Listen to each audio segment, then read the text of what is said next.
Vecinos del hospital de Villa Elisa vienen reclamando, dicen hace tiempo, que la cloaca que expulsan del hospital copa básicamente todo el barrio. Hablan de un penoso panorama. Estimamos que el agua debe llegar por lo menos, no sé, a 10 cuadras aproximadamente. El baño no para, todo no para. Este es el hospital de la ciudad y estos son sus tubos de salida de la cloaca. En el registro, como verán, hay basura, pero también a simple vista se destacan las tapas de jeringas, lo que preocupa a los ciudadanos. Eso yo creo que puede ser ya un boicot, ya que puede ser. Pero jeringue eso... ¿Podrían verificar? Jeringue eso jamás pueden salir porque eso es la parte... Correcto. Sí, eso no pueden salir. Bueno, eso dicen desde el hospital.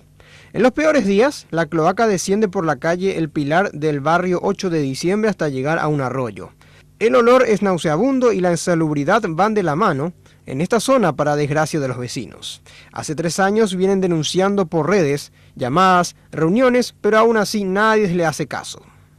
Lo triste es que el hospital está acá, le tenemos acá pegado a nosotros, está la iglesia 8 de diciembre en donde vienen muchos niños a hacer clases de catecismo.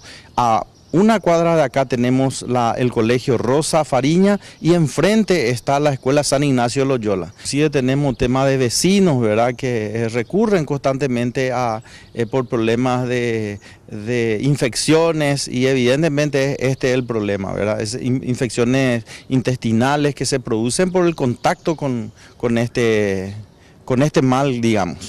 El administrador de este centro médico admite la falencia y promete que en breve camiones cisterna retirarán los residuos 5 veces por semana. Ya hemos duplicado, ahora hemos duplicado, que llegamos de 140 a 120 millones, llegamos a 250 millones ya. Ahora lo que me van a estar llevando, es por medio de cisterna. Explica que habrá una solución definitiva cuando se concrete la conexión del desagüe cloacal interciudades entre Fernando de la Mora y Villa Elisa, que se dará en aproximadamente unos 3 años más.